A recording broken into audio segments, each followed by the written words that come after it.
sebetulnya gejolak kecil ada. Justru saya juga tahu setelah lebih mendalami masalah ini. Nah, bahkan saat itu katanya para tersangka sempat diamankan di Polda. Tolong hati-hati, ini berbicara tentang moral bangsa. Dan hari ini kalau memang jaksa kita paksakan untuk berkasnya sampai ke pengadilan, P21 diterbitkan, maka moral bangsa akan rusak. Kami sudah pesan kepada Polda Jawa Barat dan juga menurunkan tim asistensi dari Propam, dari Irwasum, dari Bareskrim Polri karena memang peristiwanya terjadi 2016. Hingga kita minta bahwa ini menjadi perhatian publik, sehingga kita minta semuanya untuk turun melihat peristiwa yang terjadi. Walaupun saat ini sebenarnya kasus tersebut sudah ada di pengadilan ya, sudah ada putusan inkrah kasasi, namun demikian kami minta untuk didalami. Tentunya ini ada proses yang sedang dilaksanakan oleh Polda Jawa Barat terkait penanganan Peggy, ini juga menjadi perhatian publik.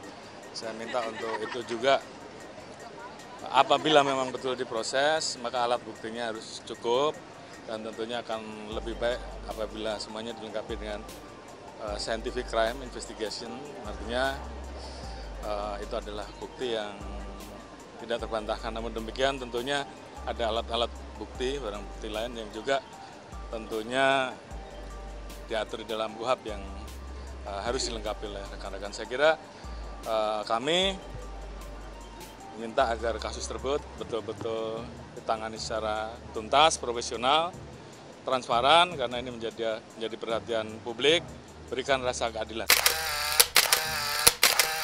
Anton, mantan Kapolda Jabar 2016, buka suara terkait kasus Vina Cirebon yang ramai diperdebatkan publik. Anton membenarkan para tersangka yang sudah ditangkap bahwa mereka memang terkenal sadis dan meresahkan masyarakat. Namun, di balik isu ramainya peran Ibtu Rudiana hari ini sebagai salah satu pemegang kunci kasus pembunuhan Vina, mantan Kapolda Jabar enggan berkomentar banyak tentang Ibtu Rudiana yang seolah terkesan menutupi kasus ini. Kasus ini juga tidak dilaporkan oleh Direskrim karena dianggap sudah selesai, tidak menjadi atensi dan tidak meresahkan masyarakat. Kalau dari awal sangat meresahkan, tentu saja ini akan di take over, akan diambil oleh Polda Jabar. Tapi karena dipandang cukup Polres saja untuk menangani, makanya ditangani di Polresta Cirebon. Makanya keputusan pengadilannya pun juga adalah Polresta Cirebon. Apabila ditangani oleh Polda, biasanya di Kajati, Kejaksaan Tinggi. Itu tolok ukurnya. Jadi sekitar bulan mungkin September. Kenapa?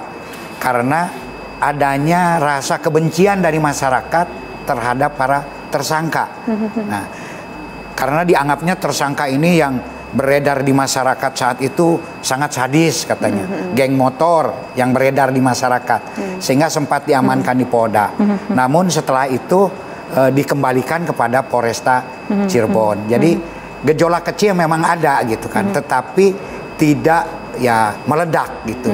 Bisa diantisipasi oleh Polresta sehingga saat itu tidak ditangani oleh Polda dan dianggap ya cukup di Polres saja, karena bukan berarti menyepelekan Polda saat itu. Karena apabila setiap perkara ditangani di Polda, ya istilahnya untuk apa ada Polres, untuk apa ada Polsek, nanti numpuk di Polda semua. Jadi tergantung eskalasi kerawanan. Nah saat itu eskalasi cukup ditangani di Polresta Cirebon. Masalah kejanggalan ya perlu kita identifikasi. Namun mungkin bisa saya jawab satu-satu. Masalah ayahnya korban, Pak Rudiana. Memang saat itu beliau di narkoba, tetapi dan juga sebagai pelapor. Tetapi tidak berarti bahwa beliau yang menangani. Hal ini bisa dibuktikan dari apa? Kan ada surat perintah tugas penyidikan. Nah di dalam surat perintah penyidikan itu ada nggak nama beliau? Jadi Dan setelah kita cek tidak ada nama beliau. Tapi jangankan sebagai anggota Polri, sebagai anggota masyarakat saja apabila mengetahui informasi tentang para pelaku kan boleh disampaikan. Namun ini pun juga tentu saja diuji untuk menetapkan tersangka ini kan ada bukti yang cukup dan bukti permulaan yang cukup. Nah, bukti permulaan yang cukup itu apa? Kita ketahuilah bersama ini.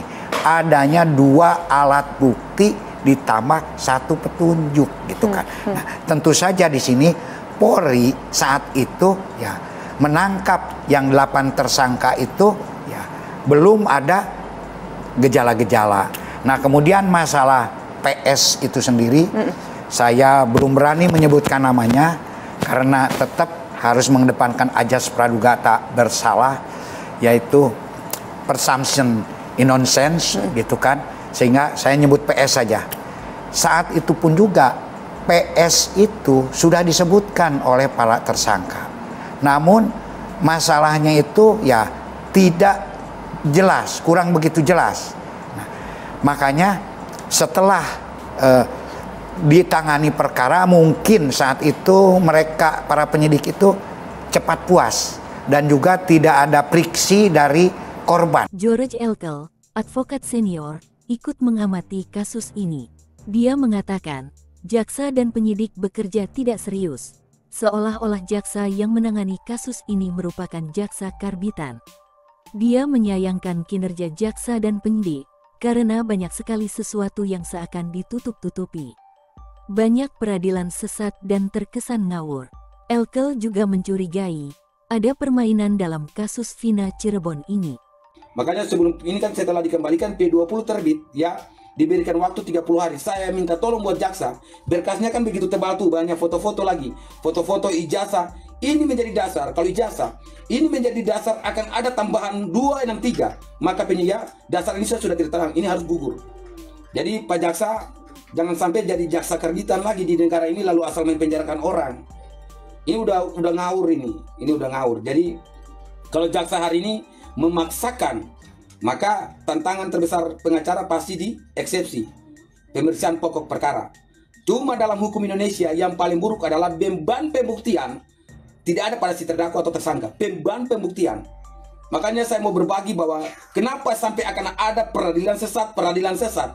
Karena beban pembuktian itu tidak ada pada mereka. Cuma kita menghadirkan ya saksi-saksi. Maka hari ini yang menjadi dasar adalah negara di tingkat awal harus mengkontrol dari penyidik, mulai dari penyidik sampai pada jaksa. Sebelum sampai pada P21. Inilah menjadi dasar bahwa ketakutan setiap rakyat apabila dia tidak bersalah dan dipaksakan sampai ke pengadilan. Karena beban pembuktian ini yang menjadi hal-hal yang terjadi pada negara ini. Saksi dan saksi ahli itu hanya diatur untuk ini seperti ini. Makanya jaksa, mohon maaf, saya merasa bahwa hukum Indonesia yang sudah kotor dari dasar ini, tolong di P19 pada saat dikembalikan, P20 diterbitkan, tolong tegas. Kalau mau hapus di register, hapus saja. Kenapa? Jaksa harus menanyakan dengan jelas di mana penetapan DPO yang sudah Bapak hapus. Karena ini mempengaruhi putusan. Jaksa harus dengan tegas katakan bahwa kenapa DPO dihapuskan. Ini sudah catat formil dari awal ya. Makanya saya berbagi hari ini moral bangsa diuji karena apa? Kasus ini sudah menjadi terang bahwa ada 2 DPO yang dihapus. Ya, ada 2 DPO yang dihapus dan ini berbahaya.